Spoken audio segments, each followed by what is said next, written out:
ప్రపంచం మొదలైన తర్వాత ఒకసారి దేవతల మధ్య ఒక పెద్ద సందేహం వచ్చింది.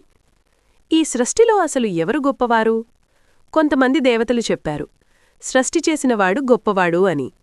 మరికొందరన్నారు, ప్రపంచాన్ని కాపాడుతున్నవాడు గొప్పవాడు అని. ఈ వాదన చివరకు రెండు మహాదేవుళ్ల దగ్గరకు వెళ్ళింది. వారు శివుడు మరియు విష్ణువు. దేవతలందరూ ఒకచోట చేరి అడిగారు, ప్రపంచంలో అసలు ఎవరు గొప్పవారు? శివుడా లేక విష్ణువా? ఆ ప్రశ్నతో ఆకాశం మొత్తం నిశ్శబ్దంగా మారిపోయింది. అప్పుడొక్కసారిగా విశ్వంలో ఒక ఆశ్చర్యకరమైన సంఘటన జరిగింది.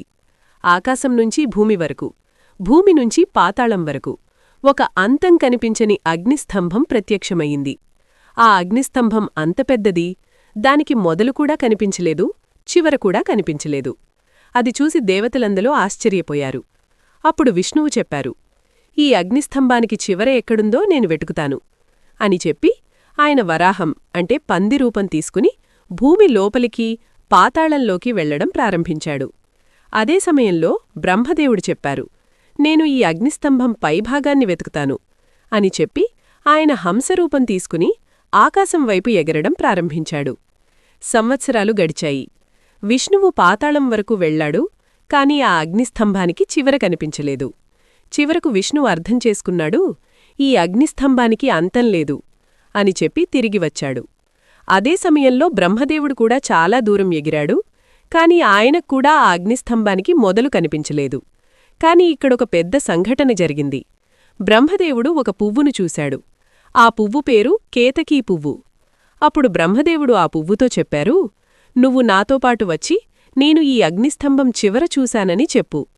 ఆ పువ్వు అంగీకరించింది. వాళ్ళిద్దరూ తిరిగి దేవతల దగ్గరకు వచ్చారు. బ్రహ్మదేవుడు చెప్పారు, నేను ఈ అగ్నిస్తంభం చివర చూశాను. కేతకీ పువ్వు కూడా అదే మాట చెప్పింది. కాని విష్ణువు మాత్రం నిజం చెప్పాడు, నేను ఎంత వెతికినా చివర కనిపించలేదు.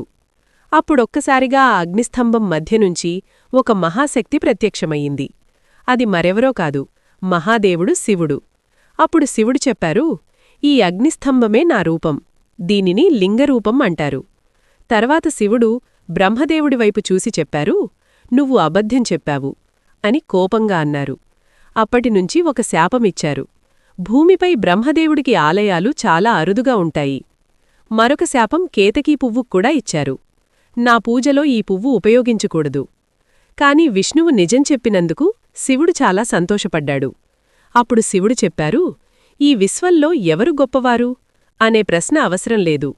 సృష్టి, స్థితి, లయం ఈ మూడూ కలిసి ఈ ప్రపంచాన్ని నడిపిస్తాయి. అప్పటినుంచి ఆ అగ్నిస్తంభాన్ని శివలింగంగా పూజించడం ప్రారంభమయింది. మీకు ఎవరు ఇష్టమో కామెంట్లో చెప్పండి. అలాగే స్టోరీ నచ్చితే లైక్ చేసి సబ్స్క్రైబ్ చేయండి.